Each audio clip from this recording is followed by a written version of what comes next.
এখন আপনাদের সামনে বক্তব্য রাখবেন আমাদের পার্টির কলকাতা জেলা সম্পাদক মণ্ডলীর অন্যতম সদস্য কমরেড কৌস্তব চ্যাটার্জি।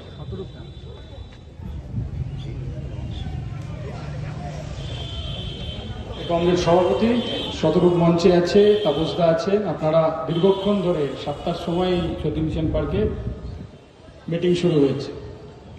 আমি আপনাদের বলি 25 তারিখ দেখেছেন তো মীনাক্ষীর মিটিং, চৌরাস্তায় ডায়মন্ড হারবার রোডে নাকি একদিকে পুলিশ বলেছিল বন্ধ করতে দেবে না, প্রায় দুদিক বন্ধ হয়ে গিয়েছিল। গতকাল বকুলতলায় আমাদের সমাবেশ ছিল, মমতা যখন বলছে তখন চৌরাস্তা থেকে আমাদের গাড়ি ডান দিকে ঢুকে গেল।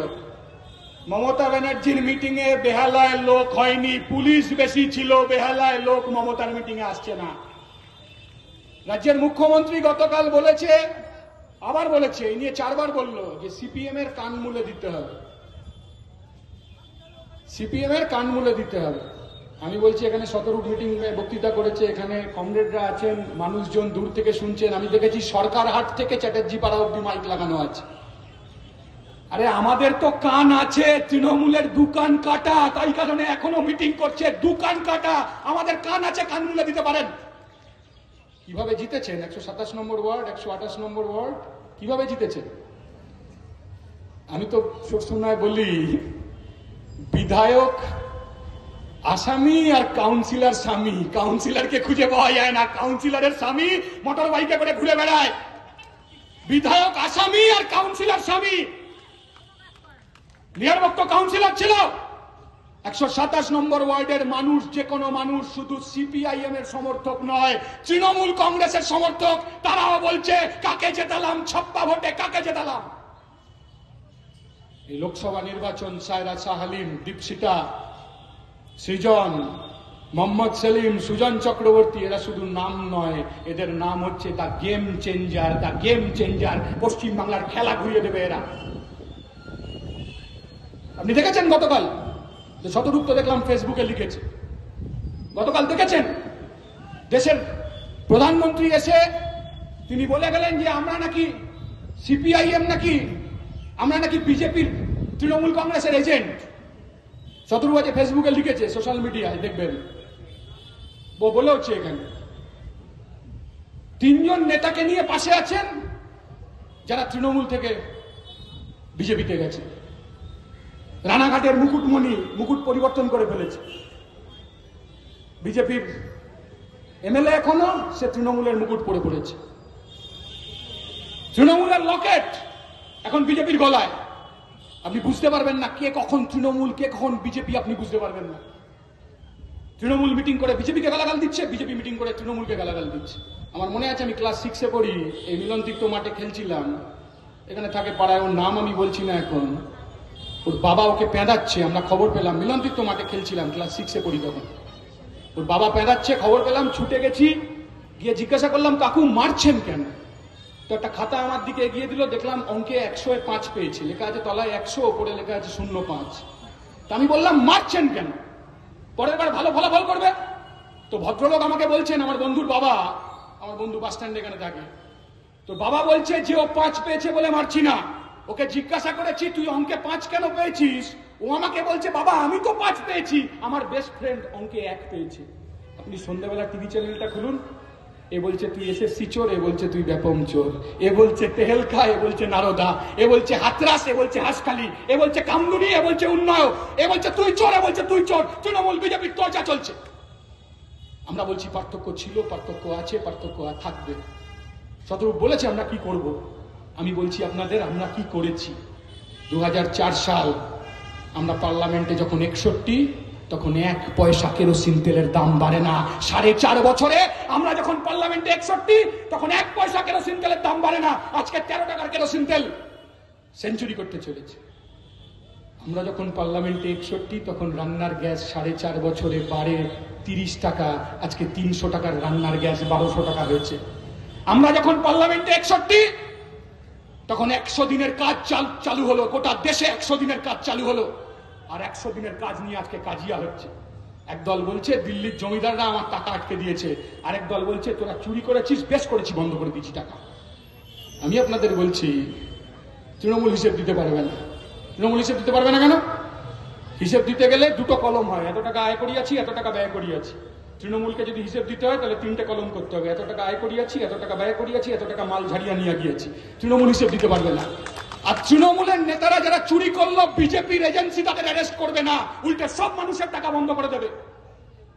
যারা চুরি করলো 100 দিনের কাজের টাকা, বিজেপির এজেন্সি তাদের অ্যারেস্ট করবে না, উল্টে সব মানুষের টাকা বন্ধ করে দিয়ে আসলে বিজেপিকে, তৃণমূলকে পলিটিক্যাল ভেন্ডেটা বলার সুযোগ করে দেবে। দেখেছেন তো গতকাল এখানে মালারায়ের মিছিল বেরিয়েছিল। মালারায়ের মিছিলে দেখলাম, মালারায় আসেনি অবশ্য, সরসুনার বুকে মালারায়ের তৃণমূল কংগ্রেসের মিছিল, তাতে দেখলাম একটা করে লক্ষ্মীর ভান্ডারের ঘটের মডেল নিয়ে এসছে। আমি সরসুনায় বলছি, দাদা ওটা ভান্ডার না, ভান্ডার ছিল পার্থ চ্যাটার্জির বান্ধবীর খাটের তলায়, ওইটা ভান্ডার, লক্ষ্মীর ভান্ডারটা ভান্ডার না। পার্থ চ্যাটার্জি যখন ধরা পড়লো না, তার আগে বেহালার লোক বলতো পার্থ, যখন খাটের তলায় 50 কোটি টাকা পাওয়া গেল, বেহালার লোক ওর নাম পাল্টে দিয়েছে, বলছে পার্থ। পার্থ পার্থ আর নাম নেই, পার্থ বলে কোয়েশ্চেন মার্ক হয়ে গেছে। কি বলছেন তৃণমূল কংগ্রেস? কি মনে করেন তৃণমূল কংগ্রেস এখনো ভাষণ দিচ্ছেন? কি মনে করেন পশ্চিমবাংলার মানুষের মাথায় কি বিশ্ব বাংলার বল এঁকে আছে নাকি? হ্যাঁ, পশ্চিমবাংলার মানুষের মাথায় কি বিশ্ব বাংলার বল এঁকে আছে? মানুষকে ভুল বোঝাচ্ছেন, মিথ্যা কথা বলছেন। তৃণমূলের সবচেয়ে বড় অপরাধ দুর্নীতি নয়, তৃণমূলের সবচেয়ে বড় অপরাধ হচ্ছে পশ্চিম বাংলায় বিজেপিকে জায়গা করে দেওয়া। কে বিজেপির এজেন্ট? আমাদের পশ্চিম বাংলা থেকে 2টো এমপি কারা জিতেছিল? তৃণমূল সমর্থিত বিজেপির এমপিরা। নির্মলদা তখন কাউন্সিলর ছিলেন 127 নম্বর ওয়ার্ড থেকে। কলকাতার পুরসভার মেয়রের নাম ছিল সুব্রত মুখার্জি, আর ডেপুটি মেয়রের নাম ছিল মীনা দেবী পুরোহিত, বিজেপি সমর্থিত, তৃণমূল সমর্থিত বিজেপি প্রার্থী। মীনা দেবী পুরোহিত তিনি ডেপুটি মেয়র ছিলেন, আর সুব্রত মুখার্জি মেয়র ছিলেন। কারা নিয়ে এলেন পশ্চিম বাংলায়? বিজেপিকে কারা নিয়ে এলেন? তৃণমূল কংগ্রেসের যে দুর্নীতি তৃণমূল কংগ্রেস করেছে, একই দুর্নীতি বিজেপি করেছে গোটা দেশে। নারদা নিয়ে আমাদের খুব ভালো লাগে শুনতে কথা। তৃণমূলের নেতারা কিরকম করে টাকা চুরি করেছে খুব ভালো লাগে শুনতে আমাদের কথা। দেখবেন টিভি চ্যানেলে গিয়ে তৃণমূলের নেতারা, বিজেপির নেতারা, তারা তৃণমূলের নেতাদের নারদা চোরে সব বলেন। আমি আপনাদের বলছি, আপনি কবে দেখেছিলেন, কাকে দেখেছিলেন প্রথম টাকা নিতে? কাকে দেখেছিলেন? আপনি প্রথম টাকা নিতে দেখেছিলেন বিজেপির সর্বভারতীয় সভাপতি বঙ্গারু লক্ষণকে প্রথম টিভি ক্যামেরার সামনে আপনি টাকা নিতে দেখেছিলেন। টাকা নিতে দেখো, ওরা উঠবে, ওদের ছেড়ে দাও, কালকে তৃণমূলের মিটিং আছে তো প্র্যাকটিস করছে সকালে, কালকে তৃণমূলের মিটিং আছে, ওরা প্র্যাকটিস করছে, ওদের ভাবিও না তৃণমূলের মিটিং আছে সকালে। কাল বঙ্গারু লক্ষণ বিজেপির সর্বভারতীয় সভাপতির টিভি ক্যামেরার সামনে লক্ষ লক্ষ টাকা নিয়েছিলেন। যা তৃণমূল কংগ্রেস, আমাদের রাজ্যে তৃণমূল কংগ্রেস যে চুরি করেছে, একই চুরি একই দুর্নীতি বিজেপি দেশে করেছে। আমরা বলছি যে আগামী 1 তারিখ এই সরসুনায় 127 শুধু নয়, গোটা বেহালা পশ্চিমে মানুষ বলছেন, সাধারণ মানুষ বলছেন যে কে এমএলএ ছিল, কে এমএলএ হলো। ওই যে লিখেছিল না সরসুনা কলেজের বাইরে রূপকার, সরসুনা কলেজের বাইরে পার্থ চ্যাটার্জি হোর্ডিং দিয়ে লিখেছিল রূপকার, আর সেই পার্থ চ্যাটার্জির নাম মমতা ব্যানার্জি এসে নেননি। এরকম সময় হবে পশ্চিম বাংলার, মানুষ মমতার ভাইপোর নাম নেবে না, মানুষ নাম করবে না মমতার ভাইপোর। লিখেছিলেন না ল কলেজের বাইরে রূপকার, লিখেছিলেন তো। সরসুনা কলেজের বাইরে নির্মলদা হোর্ডিং এর রূপকার ছিলেন না। সরসুনা গ্রামে কলেজ হতে পারে, সরসুনায় 18 নম্বর বাস চলতে পারে, চ্যাটার্জিপাড়া দিয়ে বাস চলতে পারে, ঘোষপাড়া দিয়ে বাস চলতে পারে। নির্মলদা না থাকলে ওই ভাগার থেকে স্যাটেলাইট টাউনশিপ কোনোদিন হতো না। শকুন্তলা পার্কের ভাগার স্যাটেলাইট টাউনশিপে পরিণত হয়েছে, উন্নয়ন হয়েছে, অগ্রগতি হয়েছে, হোর্ডিং এর উন্নয়ন না, প্রকৃত উন্নয়ন। আর তৃণমূল কংগ্রেস বেহালায় উপহার দিয়েছে পার্থর মতো, ওই পার্থর মতো নেতা। কারা নেতা ছিলেন, কারা বিধায়ক ছিলেন? পরিবহন মন্ত্রী ছিলেন রবীন মুখার্জি, সাইকেল করে গোটা বেহালায় ঘুরে বেড়াতেন। ওপার বেহালায় নিরঞ্জন মুখার্জি এমএলএ ছিলেন, কুমকুম চক্রবর্তী এমএলএ ছিলেন, নির্মল মুখার্জি এমএলএ ছিলেন।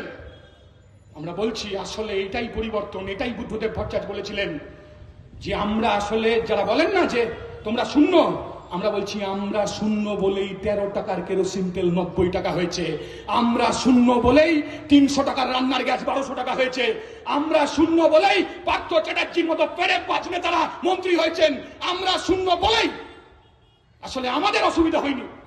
পশ্চিমবাংলার মানুষ আলোর থেকে অন্ধকারের দিকে এগিয়ে চলেছে। আমি আমার কথা দীর্ঘ করব না, আমি সময়ের মধ্যে শেষ করব। 10টা আমাদের টাইম, আমরা নিয়ম মেনে চলি। আমি শুধু আপনাদের বলবো 1 তারিখ 4 নম্বর বোতাম কাস্তে হাতুড়ি তারা সায়রা সাহালিম, আর 4 তারিখ 1 নম্বর। 1 তারিখ 4 নম্বর আর 4 তারিখ 1 নম্বর। সায়রা সাহালিমের নাম দা গেম চেঞ্জার।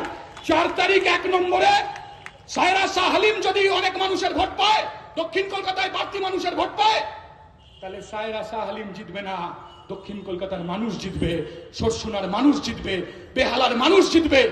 গারদ থেকে, জেল থেকে, চুরির থেকে, অন্ধকারের থেকে, পেরেকবাজির থেকে, লুম্পেনবাজির থেকে, দাঙ্গাবাজির থেকে যদি আলোর দিকে যেতে হয়, তাহলে লাল ঝান্ডা ছাড়া, বাম কংগ্রেসের জোট ছাড়া অন্য কোনো বিকল্প নেই। বিজেপি পারবে না। বিজেপির নেতারা কম্বলের তলায় ছিল, মোহাম্মদ সেলিম দেখিয়েছে কি করে ঘেঁটি ধরে ভুয়ো এজেন্টকে বের করতে হয়। সরসুনার বুথে থাকবো আমরা, বেহালার বুথে ইঞ্চিতে ইঞ্চিতে থাকবো আমরা। মানুষ যাতে তার নিজের ভোট দিতে পারে, বেহালা পশ্চিমে গ্যারান্টি করব আমরা। যাকে মানুষ ভোট দিন, কিন্তু মানুষ নিজের ভোট নিজে দিন, তার গ্যারান্টি করতে রাস্তায় থাকবো আমরা। 1 তারিখ আসুন, 1 তারিখে 4 নম্বর থেকে 4 তারিখ 1 নম্বরে সায়রা সাহালিমকে জয়যুক্ত করুন। এই কথা বলে সবাইকে অভিনন্দন জানিয়ে আমার কথা শেষ করলাম। ধন্যবাদ, নমস্কার।